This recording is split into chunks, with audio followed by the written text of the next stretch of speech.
موضوع اساسی یعنی تأمین کردن انشاءالله نفقه انشاءالله فرزندان.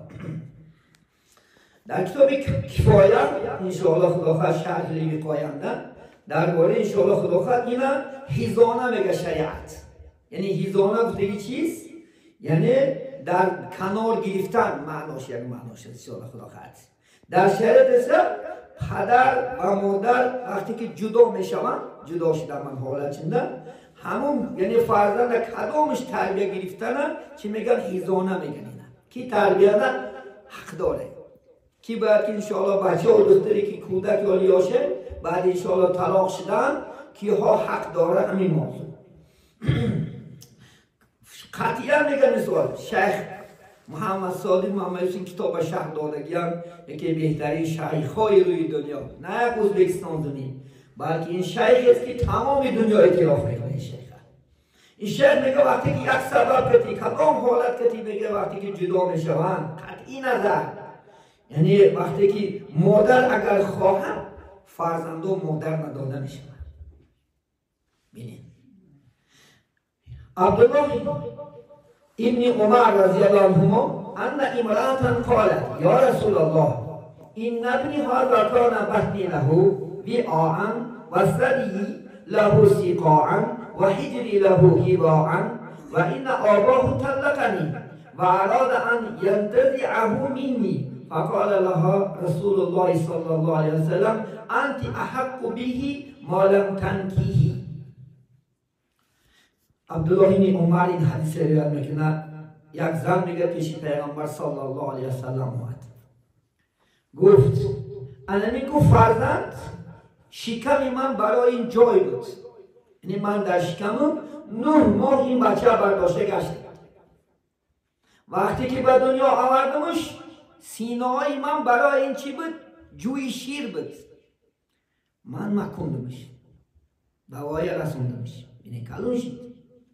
و هجری له حواء یعنی میگه بغل من حمایتی همین زن بود، همین کودک بود. همین کودک من در بغلم چیکار کردم؟ از هر گونه گرمی ها و خنکی ها و علاق و دیگر رو چیکار کردم؟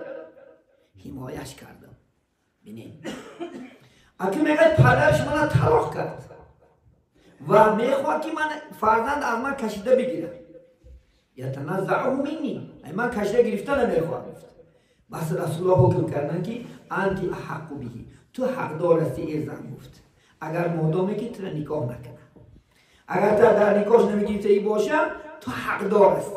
نمی برای انشاءالله خدا خواهد فرزند حقدار انشاءالله خدا خواهد کیه؟ مادر اول خدا خواهد انشاءالله. مادر حقدار انشاءالله خدا خواهد فرزند چکار کنه باوای رسیدن. ببینید امروز حکومت هم قانونش همه خیلی است. تا سین 14 سالگی خدا خواهد در دستی مادر کلون میشه. 14 ساله که رسید باید اختیار به فرزند داده میشه. شاید همین میگه که وقتی که کودک به بلاغت که رسید کلون شد اختیار داده میشه، خواه پدرش انتخاب کنه خواه چی مادرش انتخاب کنه. لیکن عینا کودک باشد کی از خدا خواهد انشاءالله یعنی مادر حق داره خدا خواهد انشاءالله. برای همین کلونگری میکن. مادر وقتی که خدا خواهد طلاق کرده انشاءالله خدا خواهد مردک باشی. همین علمین امروز حقیقته بعدش من نیسته که علمین حرامه. نمیدونم چه علمین حرامه؟ آزمه فرزنداش او زن اگجا بخورونه. او زن اومده کار کردنش حرامه. اگر شرعی گویی زنت ایدر اومده نممکن نیست. ایدر نمومدنش در کن. حتی آشت آورده میتی نفقهش میتی وای بچه دیم که 2-3 بچه داشته باشه وای اگجا میامد مگر باید دست به حرام زنه.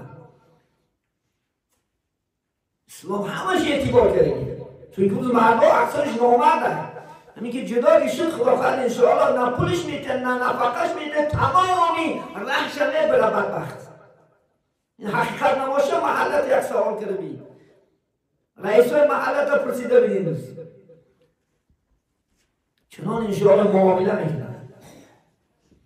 دیگر حدیث روی ابن ابی شعیبة فی مصنفه عن سعید بن مسیب ان عمر طلق ام قاسم ثم اتى علیها فی حجرها عاصم و اراد ان یاخذه منها فتجاوز بحو بینهما حتی بكى غلام فانطلق الى ابي بكر فقال له ابو بكر مسحها و هجرها و ریحها خیر له منك حتی یشیب الصبی فیختار لنفسه. ابو داود احمد حاکم روایت کرده این حدیثه. سه تا انشاءالله محدث ابو ابن ابی شیبه از سعد ابن مسیب میگه البته عمر میگه طلاق کرد مادر عاصم. عاصم کودک فرزند عاصم مادرش میگه طلاق کرد. بعد از عمر میگه پیش همون زن که کودک میگه در بغل عاصم در بغل مادرشه و خواست که میگه ایوه کشیده گیر همون فرزنده فراد ان یاخذه منها از کشیده گرفتن اراده کرد میگه فتجاوز بحو بینهما میگه هر داشو در بینش جنجال شد کشمکشی شد حتی بکا غلام حتی کودک میگه گریه کرد دعا گفت میگه از جنجال اینا. بس میگه حدش رفتن بسوی ابو بکر. بس میگه ابو بکر گفتی میگه یعنی این گفت فرزند حقدار میدانی گفت کی است گفت فرزند حقدار گفت مادر است گفت چون که وی بغلی وی گفت بوی وی گفت وی گفت یعنی این تربیه کردن سیله کردنش موافقه این چیه گفت یعنی مادر حق دار است. اگر گفت بچه کلون شود انا بعد طلا کرده میگیرد خواهد را طلا میکند خواهد چیه طلا میکند خواهد انشاءالله پدر شد. یعنی تا کلان شدن انشاءالله خدا خواهد یعنی فرزند چی انشاءالله در تربیه مادر انشاءالله خدا خواهد تربیه میگیرد. برای همین انشاءالله من چندین حدیث خدا خواهد میارم چندین حدیث هست حدیث های زیاد است در این باره انشاءالله خدا خواهد گفتی محمد ایرانی که یک نکته بس از هرکی شعور است ورنه چراغ پیشی کور است آدم با عقل با دیانت خیرات است یک تا حدیث بس است. من اون بهتر دیگر حدیث میارم. علی عن علی فقال خرج زید بن حارثه الى مکه. زید بن حارثه میگه بسوی مکه اومد فقدم بی ابنتی حمزه بس اومد میگه پیش دختری حمزه. حمزه میدونید اما که پیغمبر صلی الله علیه و سلم یعنی یکی شهید شهیدا حمزه ابن ابو طالب که چیان شهید شدن میگه یک دخترمون میگه در مکه نومش ایماره بود میگه. زید میگه مکه اومد و همون دختره گرفته میگه چیکار کرد مدینه بود.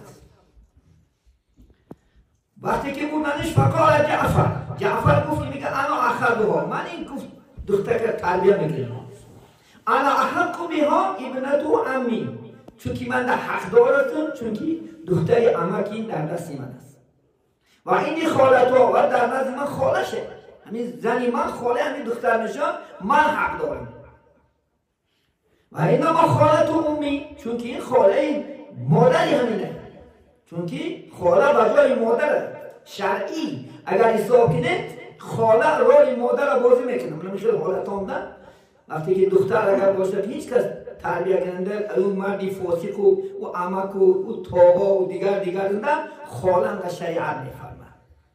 فقال علی میگه گفت کی حضرت علی انا احق بها این گفت من حق دارم هیا ابنتو عمی این دختری عمکی منه گفت من حق دارم این در جایت جعفر ایتون نه من حق دارم برای چی بتاتی و این در ابنتو رسول الله چون که دختری رسول الله در دست منه و فاطمه زنی منه فاطمه مادامی که زنی من باشه من حق دارم که این دختر را تربیه کنیم. بینید فقال زید انا حق بها زید باقش بود که نه من حق دارم انا خرجت الیها من برفتم ای مکه من اینه آوردم من گفت فخرج نبی صلی الله علیه وسلم علیه پیش به میگه پیغمبر برمد چی گفت میگه فقضا بها لجعفر حکم کرد میگه این حقدار نه علی تو هستی نه زید تو هستی بلکه نه جعفر حقش تکون ما خالت چون که این دختر با همراه خالش میشه و این ما خالت و چون که خاله بجای مادر است. ببینید حالا این خلاف انشاءالله ایماره هم دختری حمزه شهید اعلا شده گیره پیامبر صلی الله علیه وسلم با جعفر خالش انشاءالله خدا چیکار کرد؟ توصیه کرد انشاءالله خدا.